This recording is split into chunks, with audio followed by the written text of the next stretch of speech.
My name is Avery Lane, and I'm 32 years old. I remember those early years with a kind of aching tenderness. It feels like a lifetime ago, back when I still believed love alone could fix anything.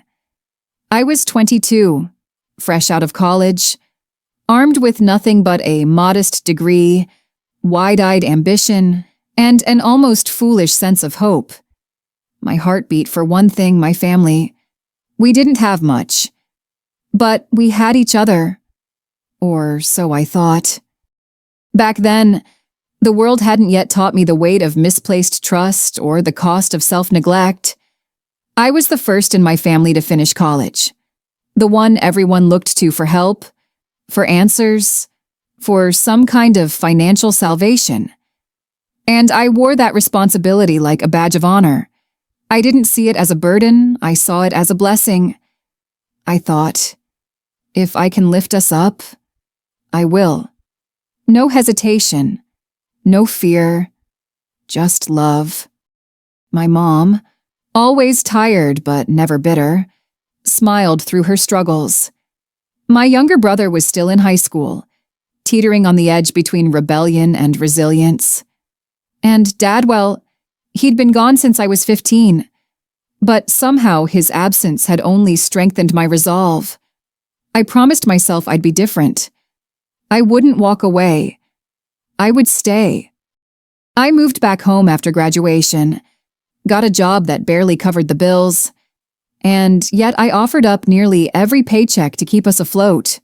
Groceries, rent, my brother's school clothes, medical bills we didn't talk about until the red notices came in the mail. I remember lying awake some nights, doing math in my head, wondering if I could skip meals so Mom wouldn't have to. But it wasn't just about money. It was the closeness. The late-night talks with Mom in the kitchen, sipping bad instant coffee while we dreamed about better days. The way my brother would light up when I surprised him with a new pair of sneakers. The way I thought we were all in this together, struggling. Yes, but also bonded. Maybe stronger than most. There was a warmth back then, a trust, an unspoken promise that if one of us rose, we all would. And I clung to that promise.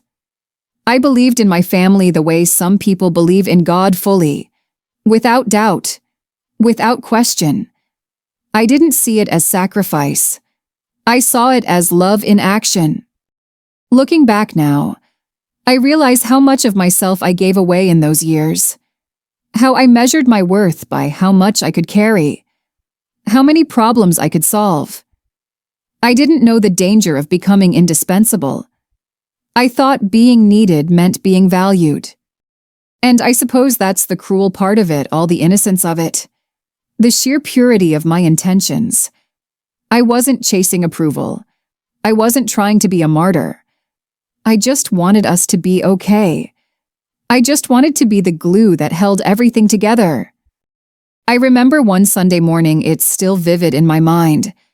I'd spent the last of my savings paying off a debt my mother had kept secret. I didn't ask questions. I just handed her the envelope and said, "It's covered." She cried, hugged me, called me her angel. And for a moment, I felt whole. Like I was doing exactly what I was meant to do. That was before the cracks began to show. Before I learned that love, when it's one-sided, becomes something else entirely. But I'm not there yet in the story. Back in those early days, I thought I was building something solid. I thought trust was a foundation no storm could shake. I thought my sacrifices were investments that would one day return as gratitude, as mutual support, as family standing shoulder to shoulder. I didn't see the imbalance. I didn't see the seeds of dependency I was watering. All I saw were people I loved, and a role I believed I was born to fill. There's a strange kind of beauty in that kind of blindness. The beauty of a heart not yet broken, of a woman not yet betrayed. I miss her sometimes, the version of me who thought love was enough, who hadn't yet learned that, even in families, even in the warmest of places, trust must be earned, and boundaries must be honored. But she was brave, that girl, and even if her hope was misplaced, her heart was real, and that matters. That still matters. Back then, I didn't just love my family, I believed in them, deeply, unshakably, the kind of belief that makes you fight harder, stay longer, and forgive quicker than you probably should. That belief didn't come from blind hope. It came from years of small, intimate moments that made me think, we are worth this. They are worth this. I wasn't raised with luxury. We had secondhand furniture, chipped plates, and old shoes that were patched more than once. But we had something else, something I thought made us richer than most connection. Real, honest connection. We had family dinners, even if they were just beans and rice. We had laughter sometimes, the only medicine we could afford. We had this way of looking out for each other that made me believe we were different from other struggling families. We weren't broken, we were just waiting for our breakthrough. And I was determined to be that breakthrough. My mom used to tell me I was born with an old soul. She said I was always the one to notice when someone was hurting, the first to speak up, the last to give up. Maybe that's why I made it my mission to lift us out of the cycle we were stuck in. Not because they asked me to, but because I saw their potential. I saw the spark in my brother when he fixed broken electronics with scrap parts. I saw the strength in my mother's silence, the kind that came from enduring without ever asking for applause. I honestly thought we were building something together. Every time I handed over a portion of my paycheck, I imagined it was fuel for our collective dream, a better house, a second chance for my brother's education, a small business my mom could run from home. I wasn't just pouring into them, I thought we were pouring into each other. Every sacrifice, I believed, was a down payment on a future we were designing together. And I trusted them fully, not just with money, but with my vulnerability. I told them things I didn't tell anyone else, about my anxiety, about the exhaustion I couldn't explain, about the moments I questioned if I was enough. And they listened. At least, I thought they did. There was a time I would have sworn we were unbreakable. I remember coming home late from a double shift, collapsing onto the couch, and my brother silently placing a bowl of leftover pasta in front of me. No words, just that gesture. Or the nights my mom would rub my aching feet while telling me stories about when I was little, as if to remind me where I came from and why I kept pushing forward. Those moments held me together. They gave me purpose. They made me think. This is what love looks like. This is how families survive together. I wore my loyalty like armor. I thought love meant staying, giving, absorbing no matter what. Looking back, I realize how easy it is to confuse love with obligation and support with enabling. But I wasn't there yet. At that point in my life, my belief in them wasn't just intact, it was sacred. I ignored the small things, the inconsistencies in the stories, the sudden, unexplained expenses, the way certain questions would make them tense up or go silent. I chalked it up to pride, or shame, or just a bad day. I made excuses for them the way you do when your heart is leading and your eyes are closed. Because here's the truth: when you want so badly to believe in someone, you will bend reality to keep that belief intact. You will choose hope over evidence. You will silence your gut and amplify your heart. And I did all of it. I believed that my mother would use the money I gave her to pay off the mortgage, not gamble it away trying to chase some desperate dream. I believed my brother was applying to trade schools, not spending his days drifting through online games and half-truths. I believed that love meant trust, and trust meant never doubting. But sometimes, the deepest betrayals are born not out of malice, but out of our own refusal to see the truth. I wasn't ready to see it yet. For a while, I still walked around thinking we were just one lucky break away from turning everything around. That if I just worked harder, gave a little more, pushed through the tiredness, they would rise with me. That was the dream. And I wasn't ready to let it go. Not yet. It didn't happen all at once. That's the cruel part. If the truth had come crashing down in a single moment, maybe it would have been easier, cleaner. But the unraveling came slowly, like a thread being pulled from the hem of a sweater so quietly that I didn't notice I was coming apart until I was standing there, frayed and bare, with nothing left to hold me together. The first sign was small, a missed payment, just a utility bill, something I assumed was a simple oversight. I had given my mother the money for it the week before, and when the shut-off notice came, I laughed it off. "They're just late processing it," she said, her voice clipped, eyes avoiding mine. I believed her. Or rather, I chose to. But then it happened again. And again. Cell phone bills, car insurance, groceries that never showed up in the fridge. The explanations began to feel recycled, patched together with hope and vague promises. "I'll make it right. Don't worry about it. It's just temporary." Still, I kept giving. I started staying up later at night, staring at spreadsheets on my laptop, trying to track where the money was going. I felt like a detective in my own home, ashamed of my suspicions and yet unable to silence them. The numbers didn't lie, but my heart still wanted to. I remember the night I opened my brother's bedroom door without knocking, something I'd never done before. He wasn't there. Just his glowing computer screen and a pile of Amazon packages he had clearly forgotten to hide. My stomach dropped. I wasn't angry. I was heartbroken. That money was supposed to go toward his tuition deposit. We had talked about it, planned it together. He had looked me in the eyes and said, "I'm ready." But the truth was staring me in the face, and it looked a lot like betrayal. I didn't confront him that night. I just closed the door and sat on the hallway floor in the dark, my back against the wall, trying to breathe. That's when it hit me, not the full reality, but the beginning of it. I had built a life around believing in people who no longer believed in themselves. The emotional weight started to show. I was snapping more often, crying in my car during lunch breaks, waking up exhausted even after sleeping for 8 hours.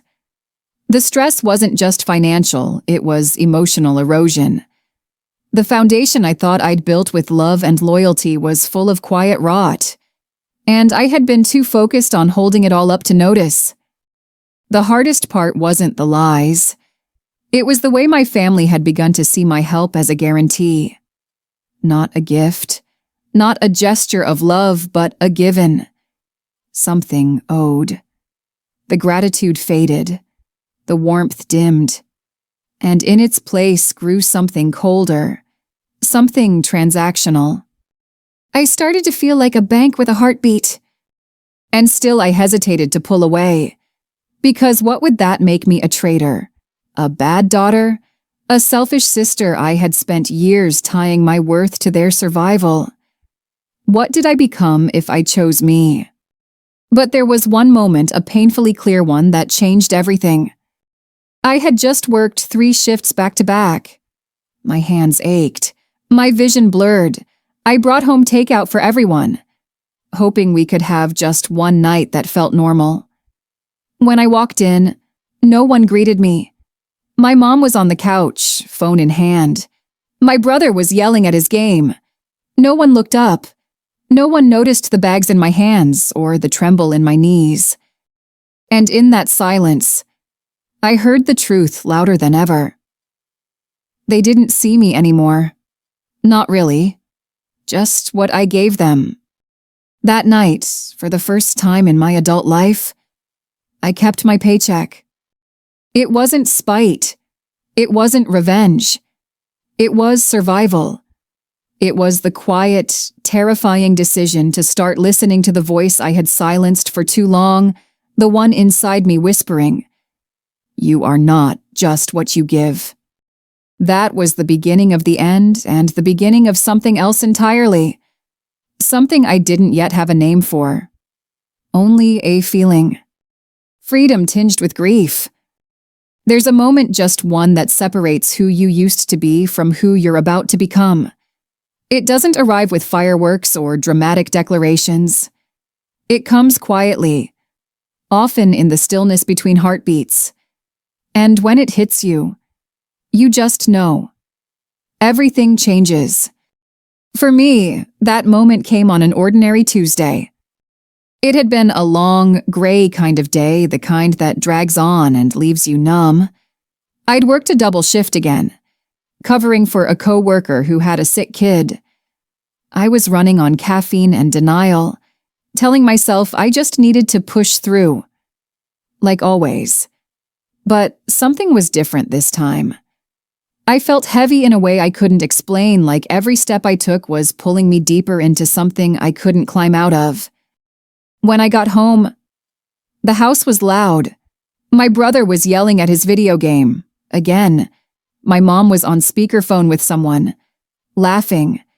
The living room looked like a storm had swept through, clothes on the floor, dishes in the sink, unopened bills on the counter.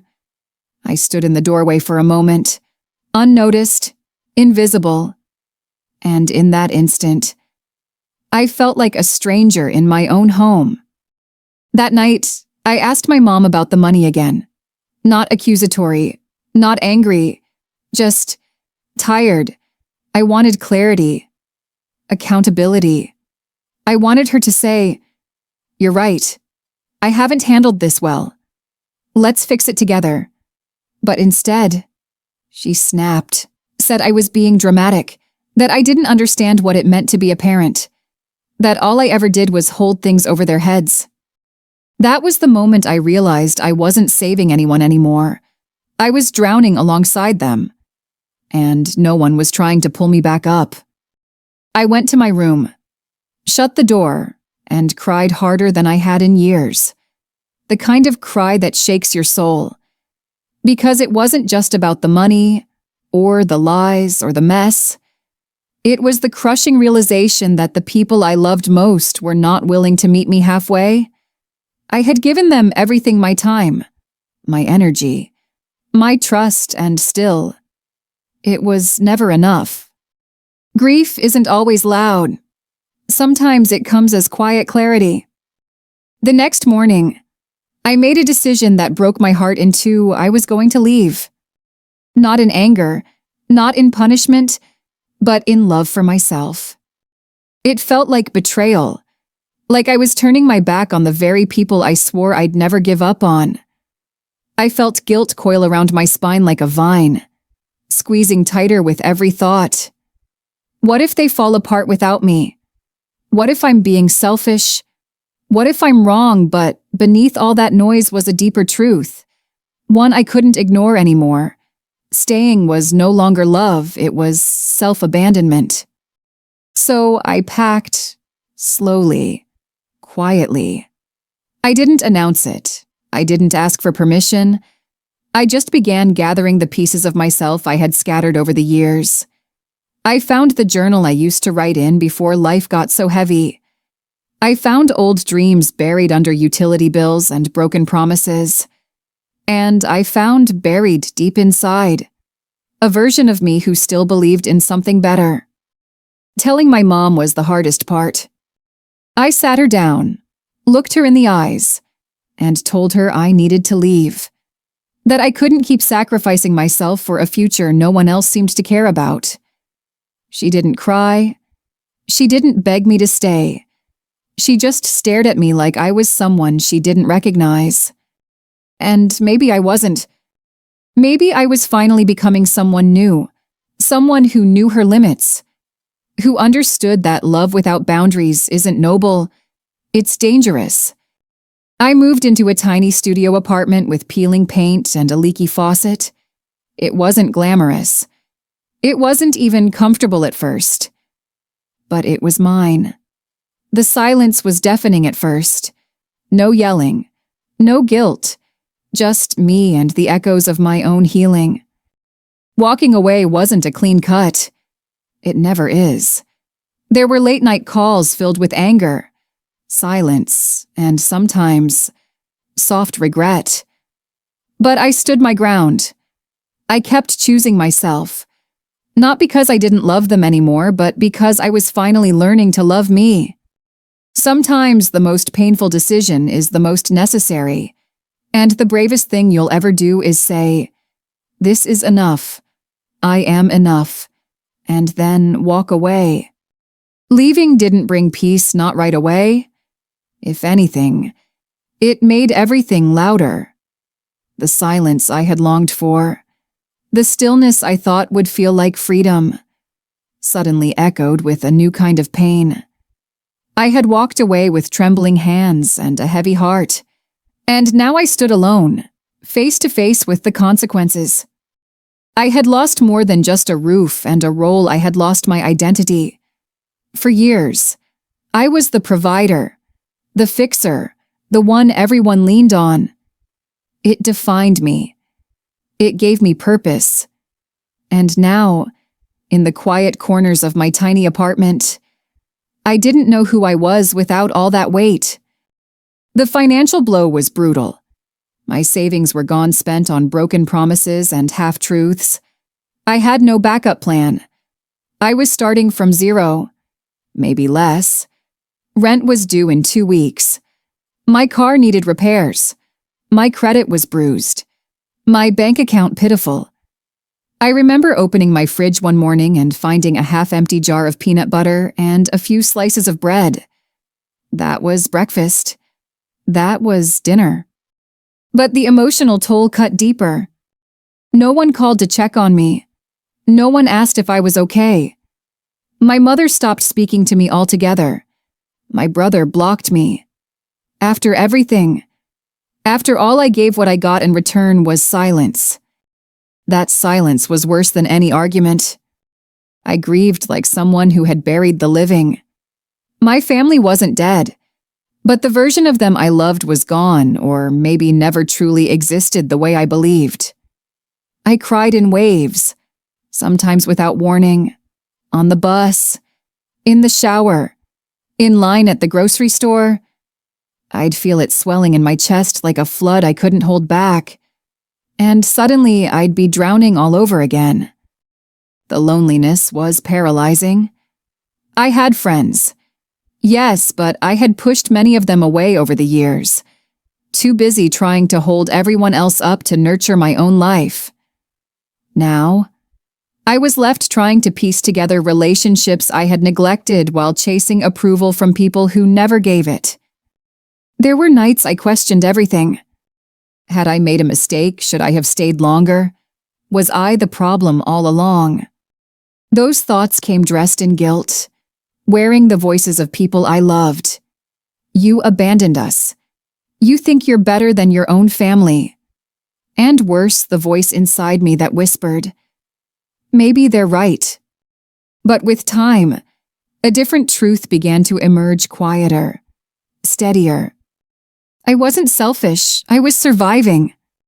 And survival sometimes requires sacrifice, the kind no one applauds you for, the kind that breaks you open so you can begin again. So I did. Piece by piece.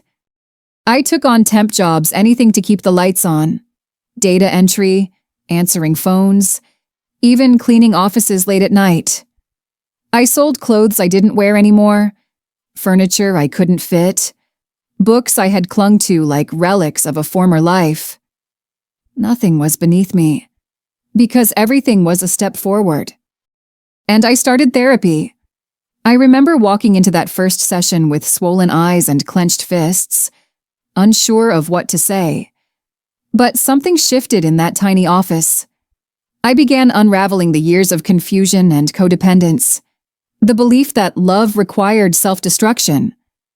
I learned that setting boundaries wasn't cruelty.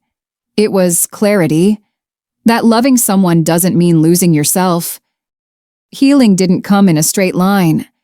There were setbacks, relapses into guilt, days I ached to call home, to apologize just so I could hear someone say they missed me. But I stayed the course. Slowly, I began to rebuild not just my life, but myself. I found new rhythms, cooking for one, paying bills on time, saying no without explanation. I began reconnecting with friends, learning to laugh again real, belly-deep laughter that didn't carry a weight of obligation. And somewhere along the way, I realized something powerful. I hadn't lost everything. I had shed what was never truly mine to carry. The love I gave wasn't wasted. It just wasn't reciprocated the way I needed. But that didn't make it wrong. It made me human. This was the cost of reclaiming my life. And even though the price was steep, even though I walked through fire to get here, I don't regret it. Because in losing everything, I found the beginning of something I hadn't felt in years. Myself. You don't always know you're healing while it's happening. It doesn't come with a ceremony or an announcement. It arrives quietly on a Tuesday morning when you wake up and realize your chest doesn't feel as heavy. On a Thursday evening when you laugh without second-guessing yourself. On a Sunday when you choose rest, not out of exhaustion, but because you finally believe you deserve peace. That's what healing looked like for me. Slow, often invisible, but deeply transformative. In the beginning, I thought walking away was the hardest thing I would ever do. But the truth, staying away, honoring that choice, was even harder. There were days I wanted to run back, to undo it all, to be needed again, even if it meant betraying myself in the process. Because for so long, I equated being useful with being loved. I thought boundaries were walls, and walls meant abandonment. It took months of stillness to understand that boundaries are bridges built not to shut people out, but to keep you safe while still offering connection. If that connection is healthy. I had to relearn everything I thought I knew about love, loyalty, and self-worth. I used to believe that love meant sacrifice, that if you really cared about someone, you gave until it hurt and then kept giving. But all that ever taught me was how to bleed quietly and smile through it. I never asked what loving myself might look like. I never even knew that was a question I was allowed to ask. In therapy, I began unlearning the idea that saying no made me difficult, that taking space made me cold, that I had to earn rest, earn kindness, earn love. I began replacing those beliefs with something gentler, something truer. Like this love that costs you your identity isn't love. It's obligation wrapped in guilt. And guilt is not a compass.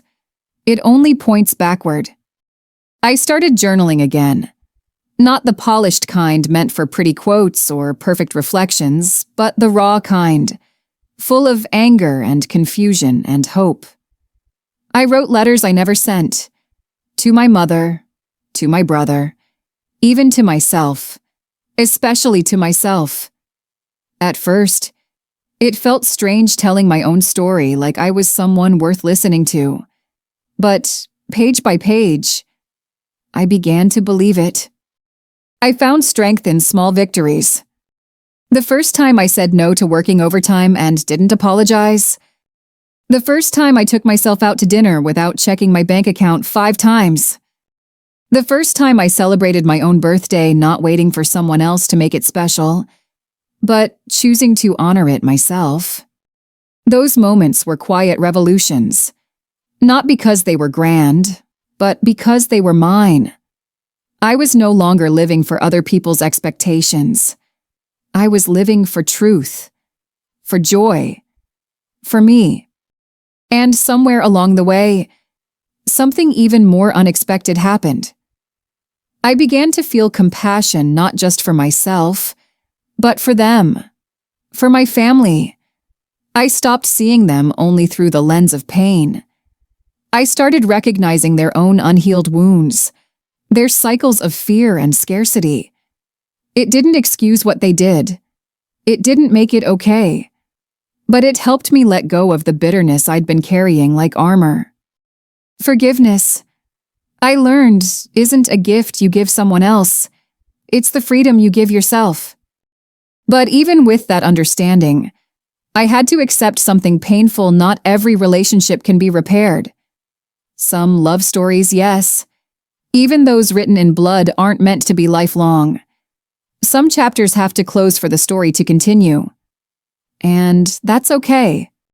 Because I'm no longer chasing closure from people who can't give it. I've found it in my own breath, in my own growth, in my own ability to say, I am not the version of myself who stayed silent to be loved. I am someone new now, someone who listens when my soul whispers, enough. The lesson wasn't about blaming.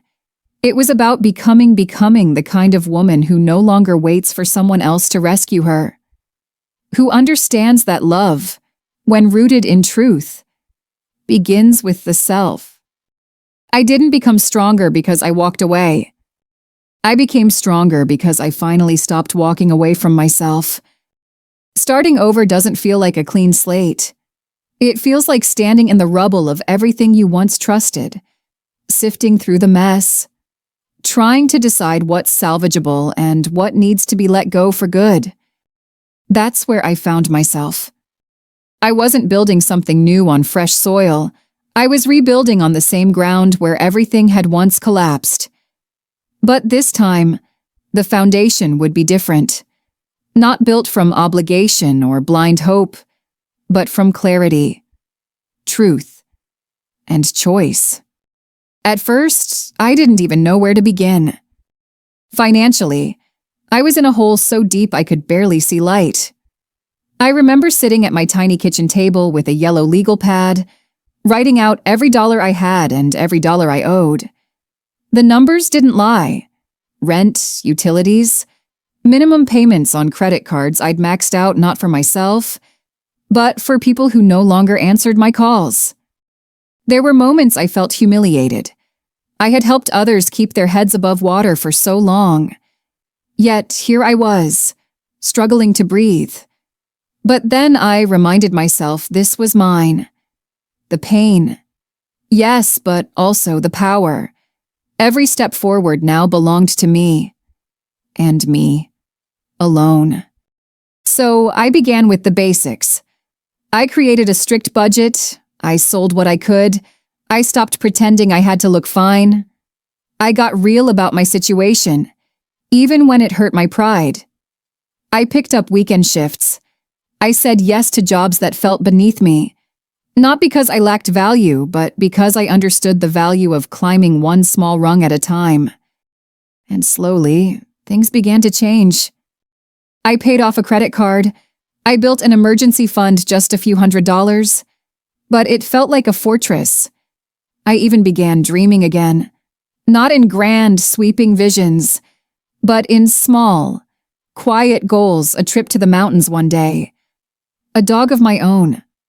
A home with a window that faced the morning sun. But it wasn't just the money that needed rebuilding. It was me. I had spent so long performing strength that I forgot what true resilience looked like. It's not loud. It's not flashy. It doesn't demand applause. Resilience is waking up and showing up, even when your heart still aches. It's choosing hope. Not because life is easy, but because you're finally learning to live for yourself. I started saying yes to things that fed me not just physically, but spiritually. I signed up for a community class on watercolor painting, something I hadn't done since I was a child. I joined a book club filled with strangers who slowly became lifelines. I went to the farmer's market on Sundays. even if all I could afford was a loaf of fresh bread and a single flower for my windowsill. I learned to enjoy my own company again. That surprised me. After years of being surrounded by people, noise, and demands, the quiet used to feel like punishment. Now, it felt like sanctuary. I began spending weekends reading in parks, journaling under trees, and cooking meals just for me. Not for anyone else. No one to impress. No one to take care of. Just me. Tending to me. And I realized this was the kind of life I used to dream about. Not extravagant. Not picture perfect. But honest. Peaceful. Mine. Forging a new life didn't mean forgetting the old one. I still carried the memories, the pain, and the lessons. But now, they felt like chapters I had survived. Not sentences I was still serving. Sometimes I still get pangs of grief. A smell, a song, a holiday that reminds me of what I lost. And when it comes, I let it. I no longer shove it down or drown it in distractions. I sit with it. I honor it. Then I keep going. Because that's what rebuilding is. It's not about pretending the wreckage never existed. It's about laying new bricks beside the ruins and saying, this time, I'm doing it differently. I'm not done yet. I probably never will be. But I've built a life that feels steady now. Rooted. Safe. And for the first time in a long while, I'm not just surviving. I'm living. There's something sacred about a fresh morning. The quiet. The soft light filtering through the blinds. The way everything feels possible again. Even if just for a moment. I used to wake up dreading the day ahead, counting hours like burdens. Now, most mornings, I sit with my coffee in silence, and instead of bracing myself, I breathe. That's what healing taught me how to breathe again. Not just physically, but mentally, emotionally. I had spent so many years in survival mode, constantly reacting, constantly giving, constantly chasing the next crisis. Now, I'm learning what it means to live from a place of intention, to choose instead of scramble, to rest without guilt, to trust in what I've built, and in the woman I'm still becoming. Mental well-being is no longer a luxury for me. It's non-negotiable. I protect it the way I once protected everyone else. I've learned the difference between being available and being depleted. I used to say yes to everything, every favor, every cry for help, every emotionally loaded phone call. Now, I ask myself, does this serve my peace? Does this respect my energy? If the answer is no, I say no, and I don't apologize. I've created rituals that nourish me. Long walks with my phone turned off. Sunday afternoons with no plans except to simply exist. Gratitude journaling before bed, not for Instagram, not for show, but to remind myself that even in the small things, I am safe now. And slowly, the idea of stability has taken root not just financially, but emotionally, spiritually. I have a budget I follow, but more importantly, I have breathing room. I don't lie awake calculating how to stretch my last dollar. I don't panic when the car makes a weird noise. I have a little cushion. I have options. I have agency. That kind of freedom I used to think it belonged to other people.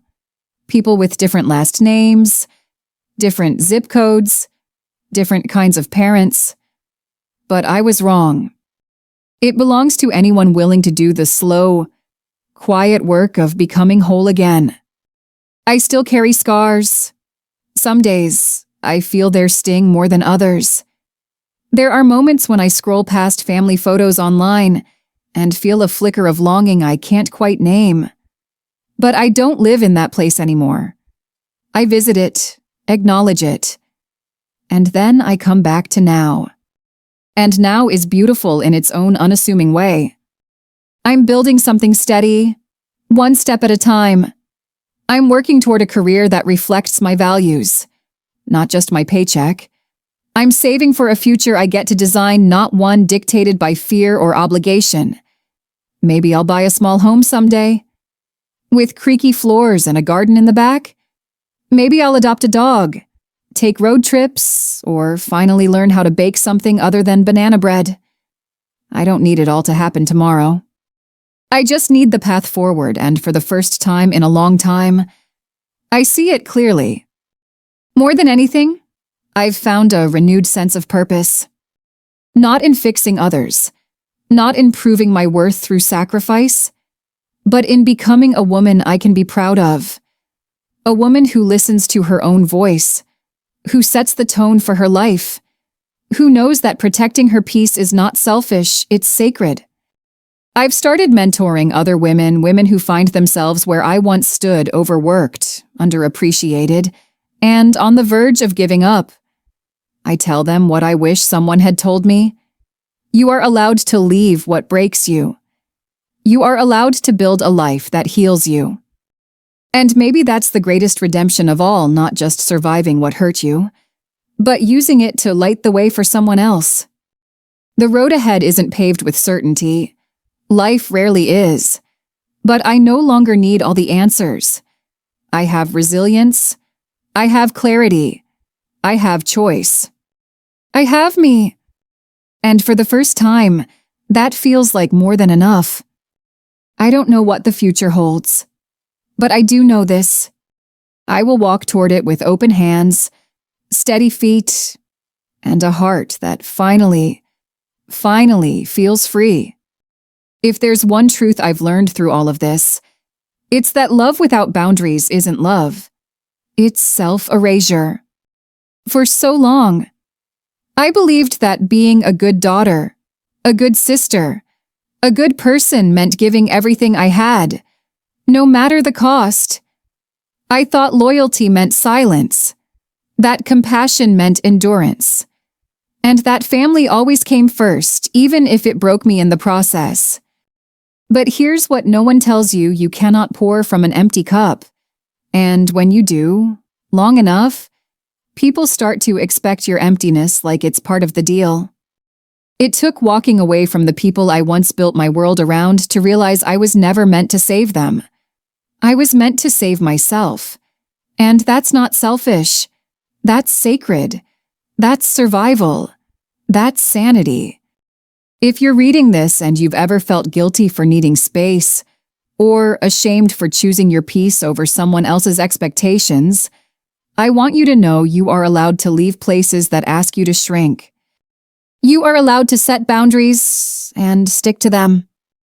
You are allowed to redefine what love looks like in your life. And perhaps most importantly, you are allowed to start over, no matter how late it feels.